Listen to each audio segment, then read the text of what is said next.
Right, midday, so we get started again. We're going to introduce now Cengiz Turkoglu and James Burnell and Joji Waits. Joji is the head of safety at BALPA. James is on the captain with EasyJet and part of the BALPA setup. And sorry, James, you might, that introduction isn't. That's fine.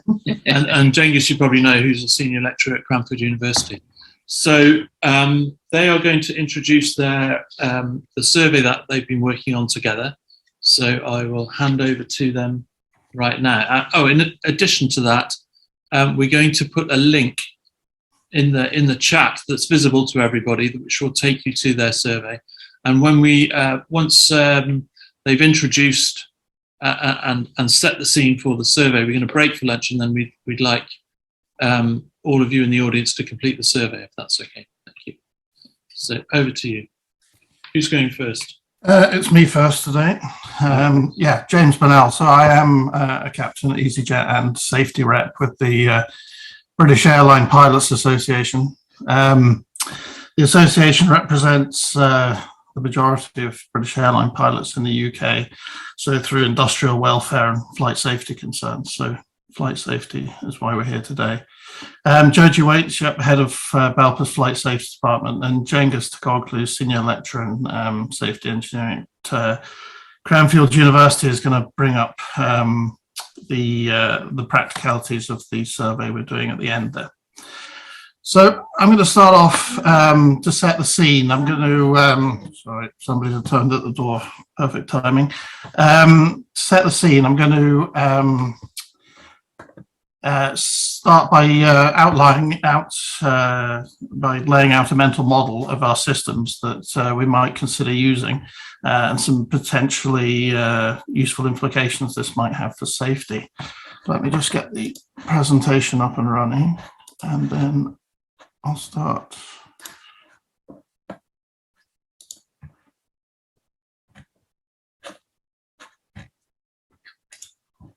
Right. Okay, hopefully you can all see that.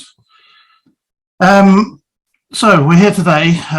The world is becoming ever more complex, or so we think.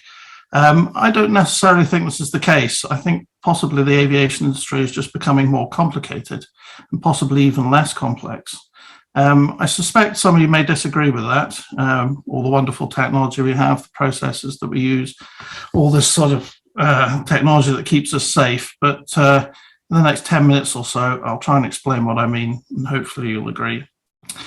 Today's presentation centers around our understanding of complexity and the mental models that we use to manage our systems. So statistician George Box told us that all mental models are wrong, but some are useful. Hopefully you'll find this one useful.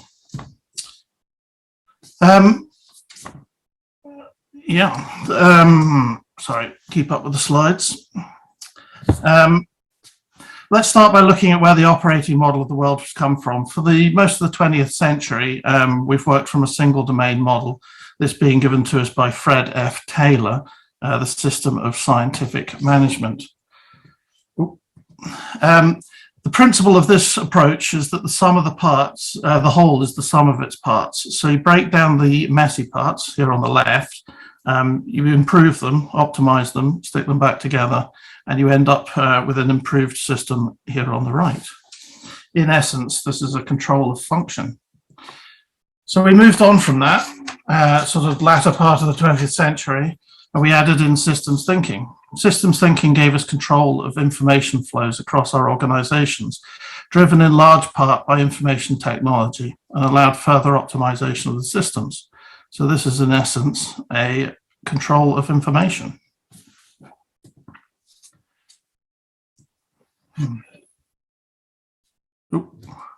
So next step, driven by an advance in cognitive sciences, we see the next evolution in management starting to emerge.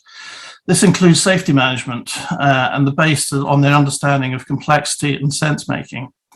Looking at the diagram here, we can see the yellow sections representing the next staging posts forming as companies begin this transition. In essence, the more progressive companies are moving away from control and compliance to values-based leadership that recognizes an approach that is more suited to handling the non-linear complex situations that to date have not been addressed in our mental models of system operation. It is this deficit that the current mental models will touch on today, and it relates to safety and data capture.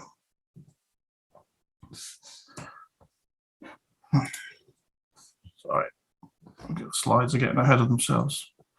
Right, complex adaptive systems.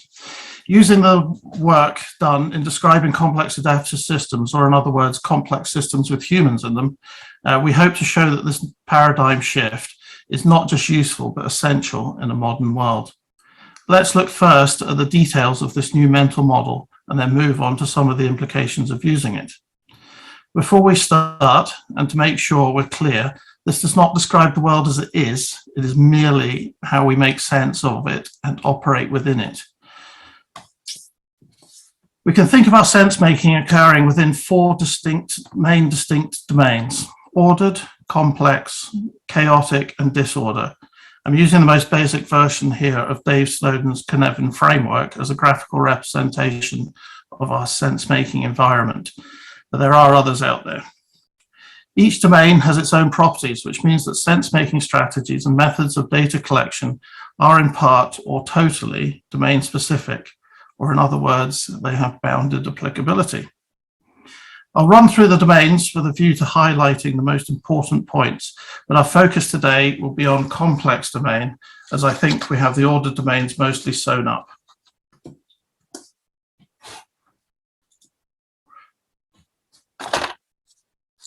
Right. There we go. All right, we'll start with the ordered domain. Yep. The ordered domain is largely as it sounds. It's most of our working lives sit in this domain. The keen-eyed amongst you have noticed that there was no ordered domain on the slide. This is because it's split into two parts for more granularity.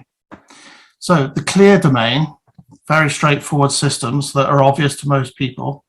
The job of making a cup of tea, for instance, here, all parts of the system are known and predictable, and outcomes are certain. This is the domain of the untrained and best practice. We know what works, and we can repeat that over and over without failure. The second part is the complicated domain, hardest to get to grips with, but still with identifiable links between cause and effect, predictable and repeatable outcomes. Examples of our community would be the mechanics of the aircraft. Hard to understand, but not impossible given time. This is the domain of the experts and good practice. We don't say best practice here, just in case we've not made full sense of the situation. We need to stay alert to change. Ordered systems are systems in which we understand the linkages in a mechanical or linear way. One thing happens predictably after the other. Cause and effect can be identified and consistent. So moving on, this is the complex domain now. This is where things start to get interesting. Cause and effect may not be obviously linked. The system becomes less predictable. In fact, we can only say the system is dispositional. Dispositional in the fact that the complex system is only disposed to produce predictable outcomes. This uncertainty of outcome is unique and underpins our discussions today, so I'll return to it soon. A simple definition of a complex system is that it has many elements that are interacting, adapting to one another, and seemingly unpredictable, yet generate a robust order at the macro level. This slide of the murmuration of birds is a good example. These birds are controlled by three simple rules: match speed, don't collide, head to the center. These rules create an order far beyond the sum of its parts. To reproduce the same effect through top-down control of each bird, it would take incredible resources and would make it unachievable given the resource restrictions in nature. Interestingly, it is these same three rules that govern traffic flows around certain parts of the world, such as cities like Delhi and Naples, if anyone's ever driven there. So the complex domain is also the domain of the expert. Our systems can and will slip into this from time to time. Take aviation as an example. Weather, technical issues, and humans all create complexity. For reasons that will become obvious, it is only the natural adaptive capacities of the human and their experience within the system that enables them to keep the outcomes within our acceptable boundaries. We recognize this already with the acknowledgement that pilots can break rules to maintain safety. This slide shows some of the properties of complex adaptive systems that may be helpful to know about to operate within them safely and efficiently. Here I'm going to talk about mainly just one that is not explicitly listed here, but is the consequence of a lot of these combined. Complex systems generate radical uncertainty, a term I've taken from economists John Kay and Mervyn King. What does this mean? Radical uncertainty means that complex systems generate their own type of unique randomness. This is not a coin flipping randomness of heads or tails. This is millions of branching possibilities in every moment, all potentially dependent on the last, that will defy any type of prediction method, be that computer modeling, human intuition, or crystal balls.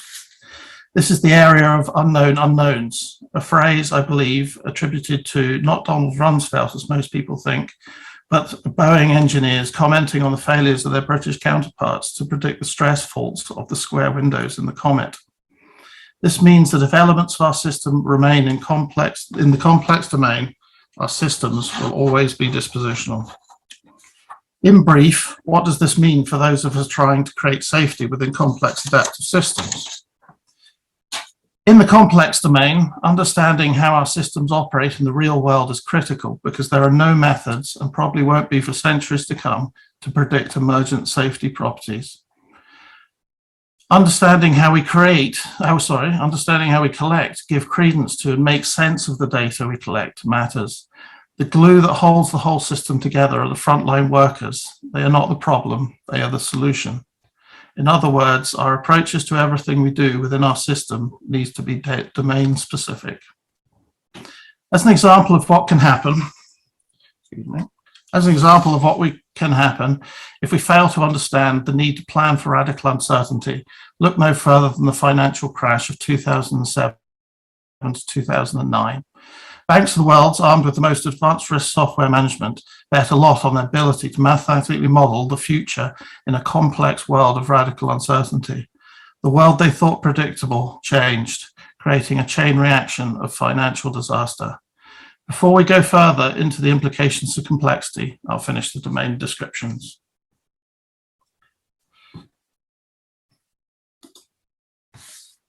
So we're moving on to the chaotic domain now, just to reinforce the point here that this is a sense-making model. There is no such thing as complex as chaos, and it is only a model of how we perceive the world. In the chaotic domain, there are no obvious linkages, no definable cause and effect. If we find ourselves here, we must apply some order fast in order to stabilize our ability to make sense of the situation. Here, pilots can do this through heuristics or rules of thumb, such as aviate, navigate, communicate, to bring some stability back to the situation where we can start to once again build our mental models. Napoleon built his military reputation off the back of the heuristic march to the sound of the guns. Previously, large sections of any given army were waiting around for orders from confused aristocrats.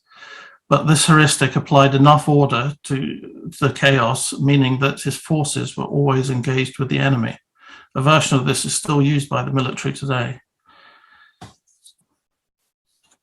The fourth domain, in the middle of the Cynefin framework, is disorder. This is where we have no idea which domain we're in. As with the chaotic domain, there are real problems here. But in some settings, there are also real benefits to artificially creating chaos and disorder to stimulate innovation and progress.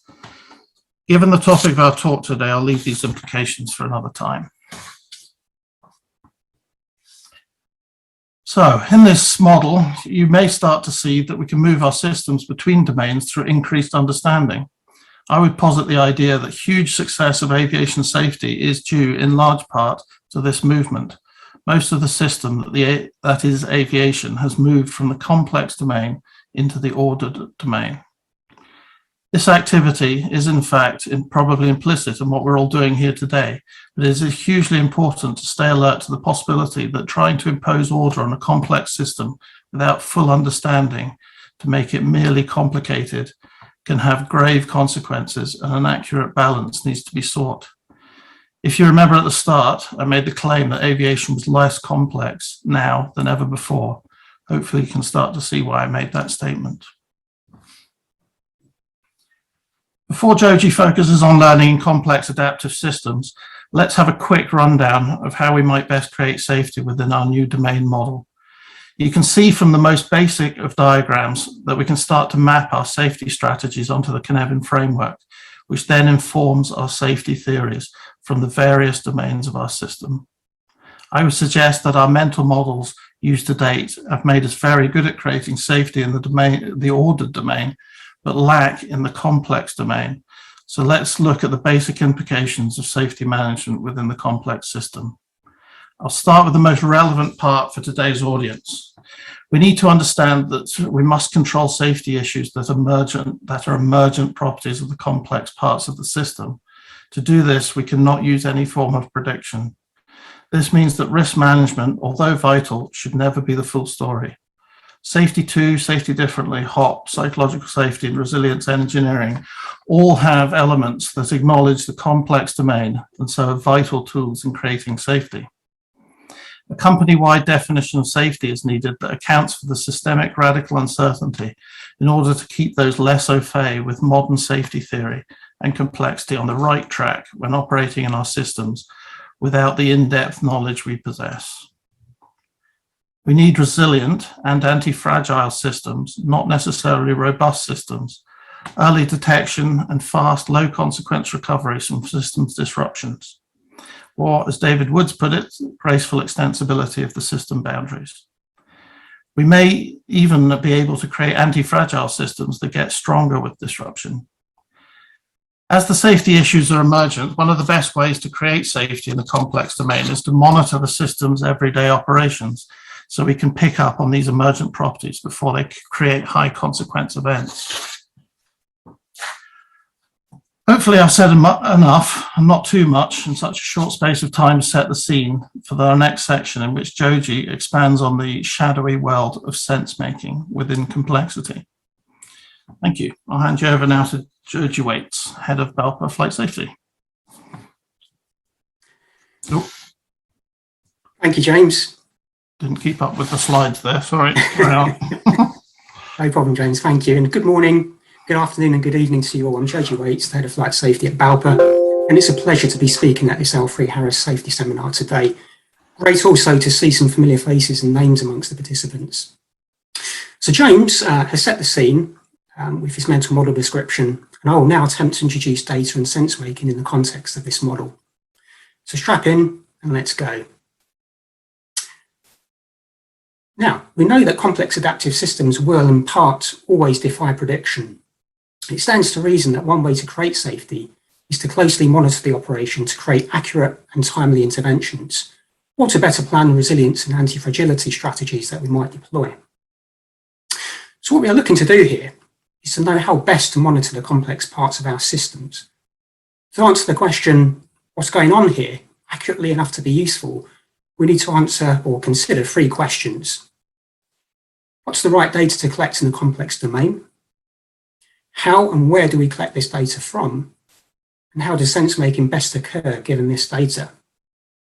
Although it's the last step, let's start by examining sense making in complex worlds in the hope it will help to answer the other 2 questions.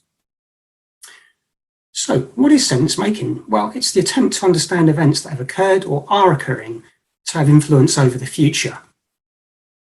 So let's dive straight in with a quick thought experiment. Who agrees with the statement, to make sense of a situation, we examine the data and draw inferences from it? Seems pretty reasonable, doesn't it? So I suspect most people would agree. However, the problem with this statement is that it assumes an assembly line approach to sense making. You take the data, it's then combined to form patterns, the human absorbs these patterns to make it knowledge, and finally the pieces of the puzzle are joined together. picture is complete and sense making has occurred. But this is very domain specific. In the order domain, we are looking at a puzzle. We know the picture because it's shown on the box. We know what the pieces are and how they fit together. However, in complex situations, the idea of putting the pieces of a puzzle together does not really work. With puzzles, you know what the puzzle looks like as a whole. You know what it is and what it isn't in terms of pieces of the puzzle. And you know how many there are needed to make the whole picture. And you even know that there is even a puzzle to be assembled in the first place. Perhaps a better analogy for sense making in complex situations is that we're trying to solve mysteries, not puzzles, and so a different approach might be required. Mysteries offer no such clarity of definition and no objectively correct solution. They're inherently vague. When solving mysteries, we have no puzzle box to aid our understanding of which data fits which part of the picture. We have no idea of the linkages between the data. We may not even know that the mystery exists in the first place. For instance, if we are looking for emergent weak signals in our complex adaptive systems, we really have no idea what we're looking for. So almost all problems in the real world are incompletely and imperfectly described. And to tackle them, we must start by closing the problem so the sense-making process can begin. By closing the problem, what we mean is that there comes a time to decide which data points are in and which data points are out. This allows us to start making sense of the situation. This also means that we end up making choices about what we believe we are seeking and what constitutes part of the mystery. If we choose to close the problem, it can only really be a snapshot in time, so it can never really fully be relied on to predict the future. And this would suggest that close to real-time learning as possible with our systems is important. So solving mysteries is a big challenge and doesn't fall neatly into the realm of traditional data collection and analysis.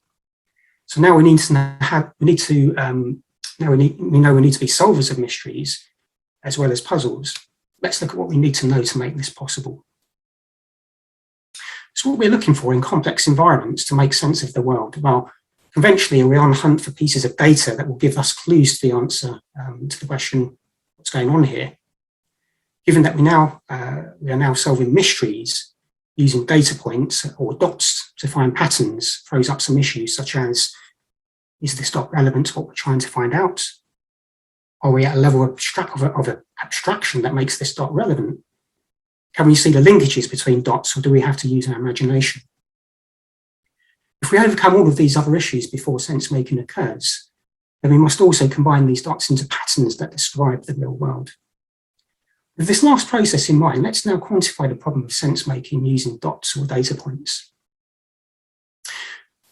To illustrate the difficulty of this job of turning dots into patterns, let's consider some numbers.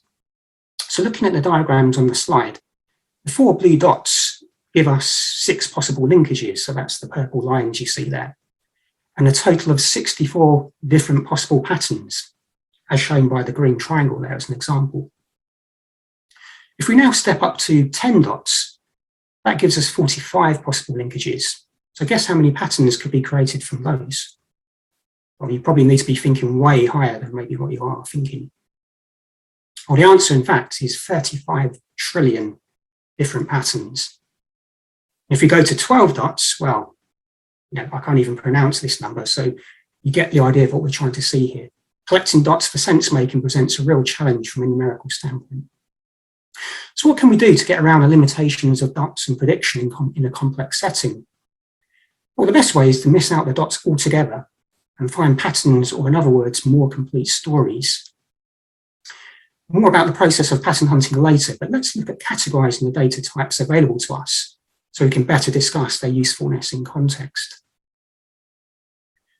First up is big data. You'll be familiar with this term as a powerful tool from which many problems of the world can be deduced by large-scale data collection and brute force computer processing. Given that we've talked about the limitations of joining the dots in a complex environment, it will be no surprise to hear that we feel that care is needed when using this type of data. When it comes to the complex adaptive systems of the aviation industry, and in particular parts that are likely to throw out new accidents and incidents, context is everything. Big data is uncontextualized and requires the analysts or investigators to make sense of it through their own understanding of the system. This means sense-making takes on an inductive or deductive approach, which has limitations in a complex environment, and we'll talk more about that later. James touched on this earlier, but it's so important I'll reiterate it again here. The biggest problem arising from this type of data when it's handled by statisticians who use powerful computers to find statistically relevant correlations and then use these to model the future. Industries that then use these models then bet big that the world will not change in the future. So in essence, people can put too much faith in models like this and bet that the world is not dispositional. Now we'll look at why this might be the case soon. So let's move to the second type of data, thick data. We've chosen this slide particularly because the person here clearly has a story to tell. Thick data includes context-rich stories that are very specific to data, are very impractical for achieving systemic understanding of large systems and weak signal detection. And there's several reasons for this.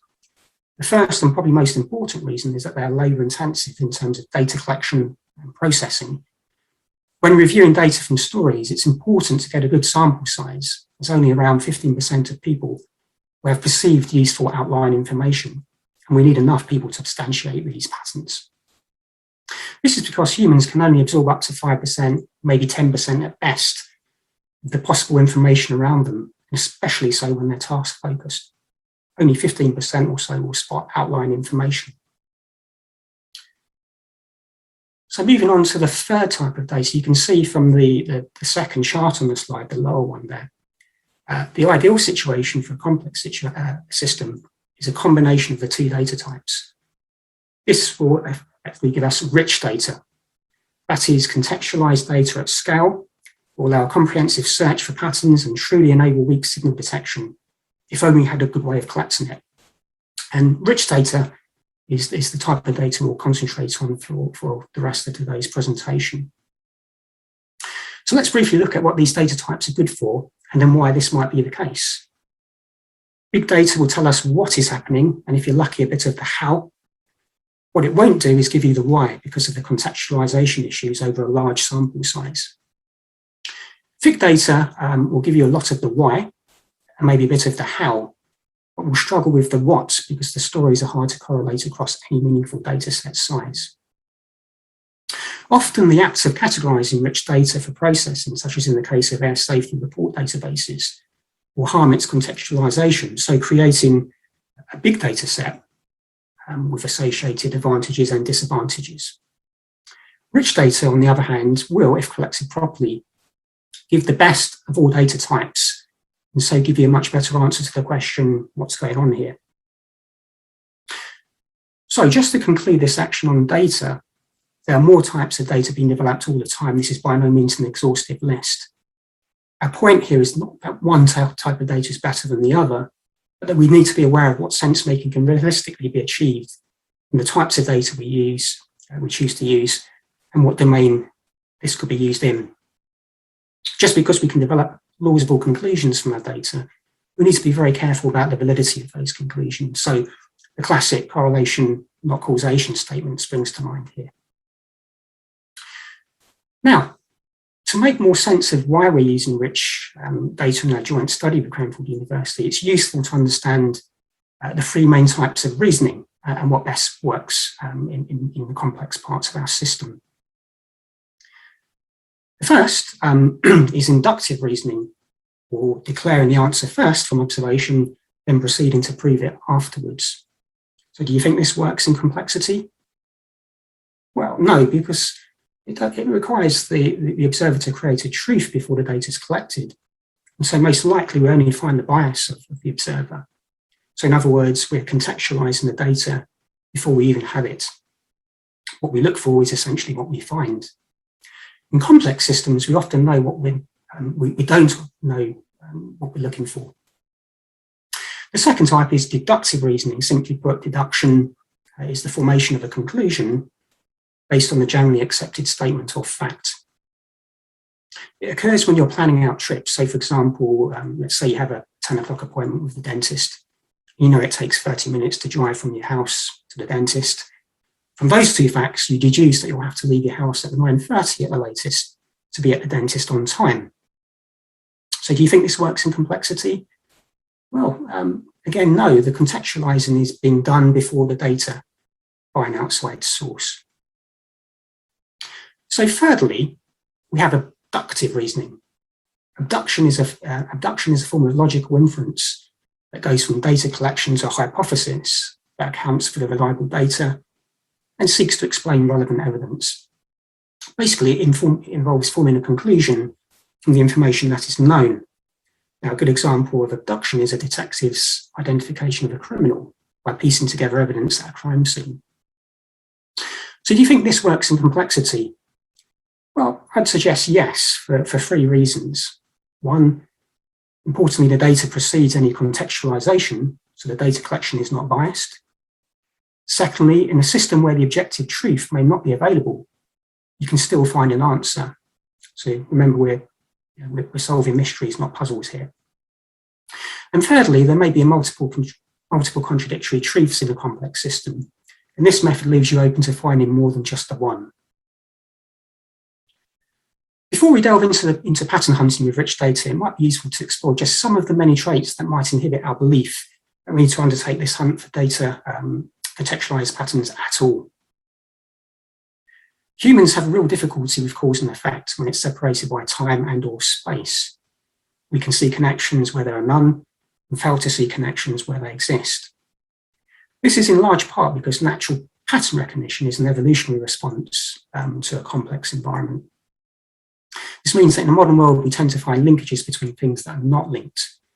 Because correlation is not necessarily causation, we end up seeing links that are maybe not there.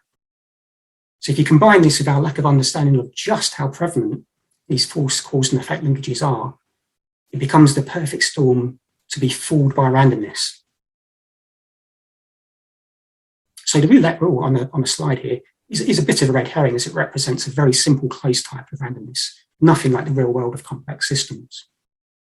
We'll discuss this a little further on, but it's hard to overstate just how insidious and widespread the problem of being fooled by randomness is.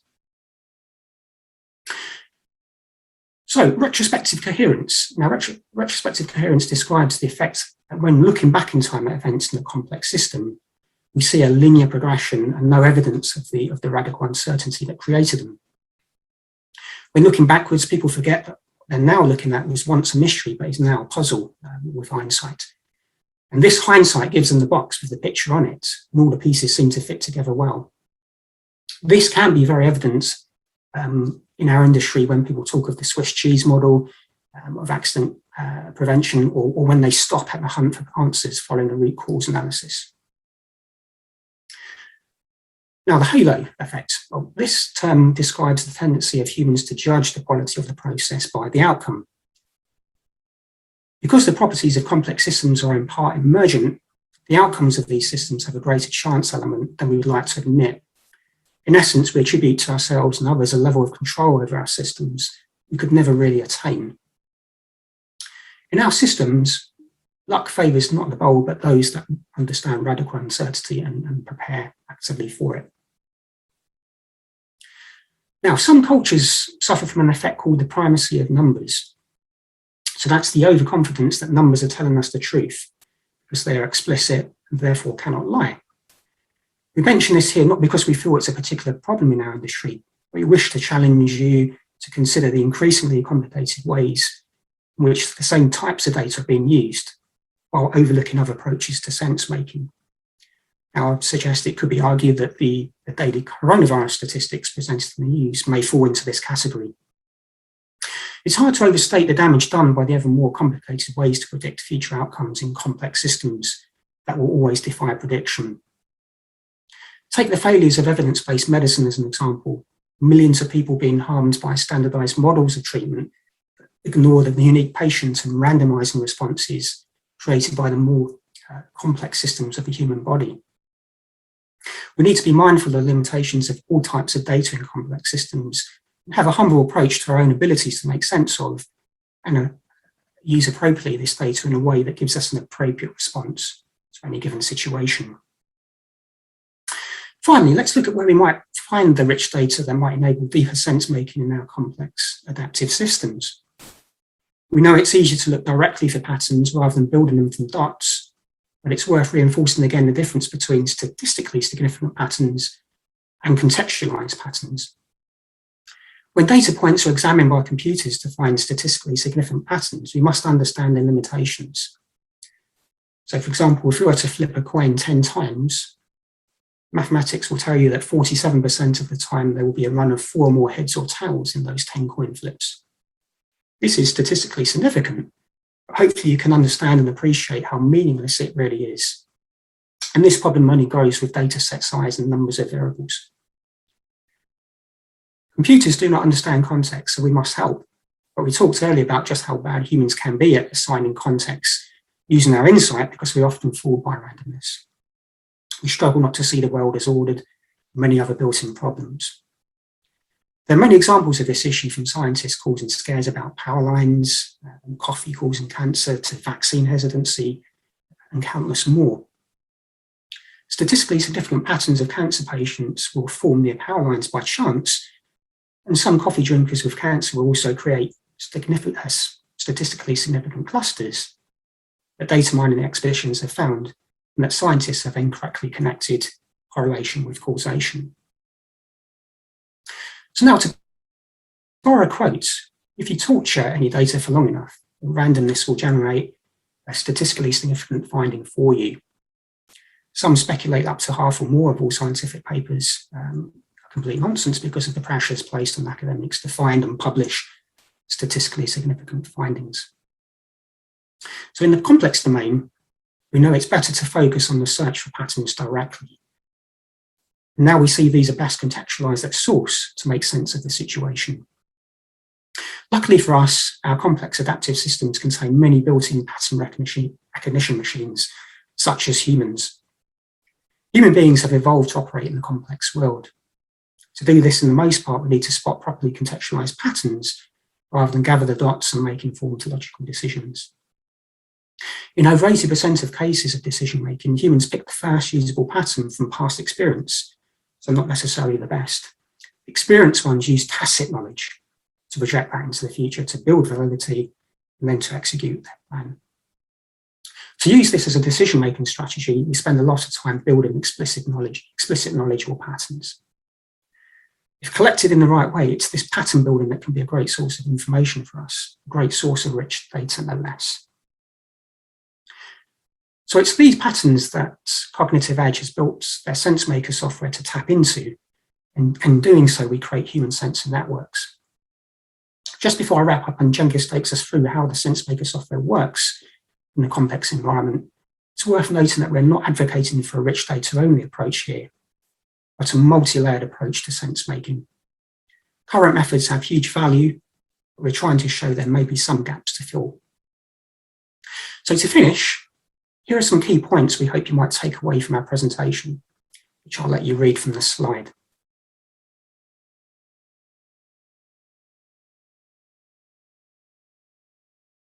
So Cengiz is now going to take us through the background and operation of Cognitive Edge's SenseMaker software. It's going to demonstrate its abilities using a joint study being carried out between Cranfield University, BALPA, and Cognitive Edge. So thank you for your attention this afternoon. I'll now pass you over to Cengiz. Thank you. Thank you, Joji. Just a quick sound check. Can everyone hear me? Yeah, that's fine. Yeah, got you. Excellent. And let me just quickly share my screen. And can you actually see a opening slide in the edit mode? Yeah, that's good. Okay. Thank you. First of all, I guess thanks ever so much, Rob and the whole team, inviting again. So I've been presenting my original risk culture study for a few years, and last year I had talked about sort of the whole idea of using sense making for that study. But I'm also grateful to both Joji and James and Balpa and Cognitive Edge that we ended up with this collaborative study, which is certainly beyond my original sort of study, which I had collected some data in the past.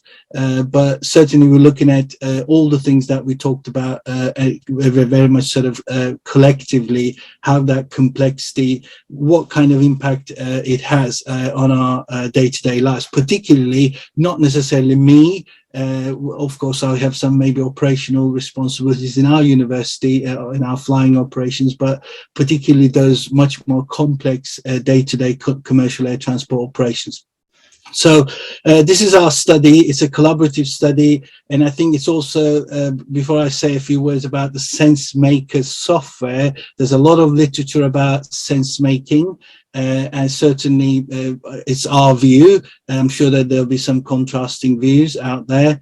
And also the tool itself, the sense maker, is actually a Cognitive Edge product.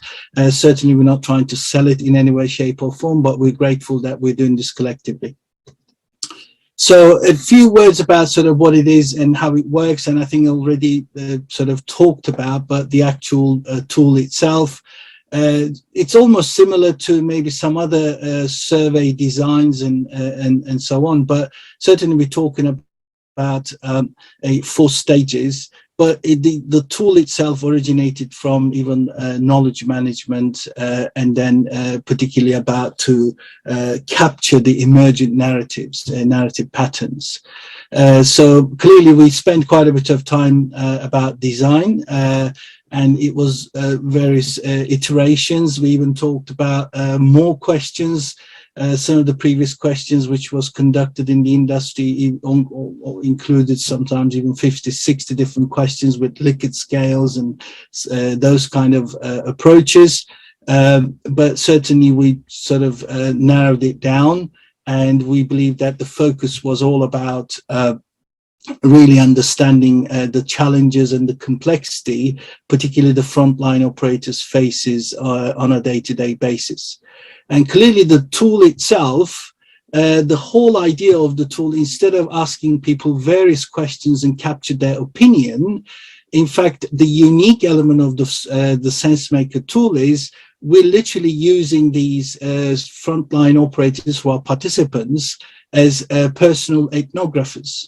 So in other words, they observe, they have their own experiences, and the whole survey starts with sharing their experiences. But then the fundamental unique element is for them, instead of a data analyst or an academic like myself to trying to interpret their stories, we're asking them to interpret their own stories through the various different unique questions, each style of questions we're asking them.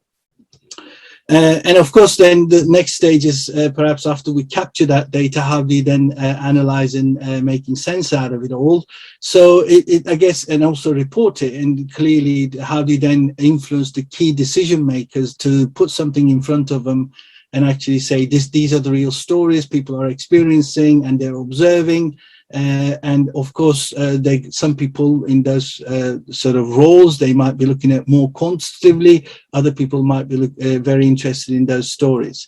But the analysis element is there's something called the dashboard as part of the tool, which we're not going to show you before lunch, but hopefully we will ask you to share your experience and respond to the questionnaire, the SenseMaker tool during lunch. And then hopefully we will be able to literally demonstrate that real time after lunch, some of the patterns and what it looks like and so on. And very last point about sort of SenseMaker is basically the numbers certainly tell a story sometimes, but they may not necessarily be always persuasive. Some people are more quantitative in their mindset, other people aren't. And narratives, in contrast, may be persuasive, but are not necessarily always objective, because people just say, well, it's only a few people's opinion. So the whole purpose of SenseMaker is the tool itself is trying to combine two together. And the whole approach would be to how do we get stories, more stories like these, and actually a few stories like those. And then if we can just identify those patterns, and then hopefully by making some interventions, and then moving some of those behaviors and also decisions and so on towards the other direction. So just basically, this is the opening page of the of our study. And just to reiterate, this was a similar data set that I had collected, but focusing on risk in 2016 and 17. There were a lot of narratives from that. But just to make the point that that still sits there within our survey, within our study, as only one particular question, key question, which I'll show you in a minute. But I just want to make the point that we're not only interested in purely risk, we're interested in all kinds of studies. Stories and experiences. So just to make the point that if you, and hopefully you will, take part during lunch break, it all starts with a story, with an experience of yours.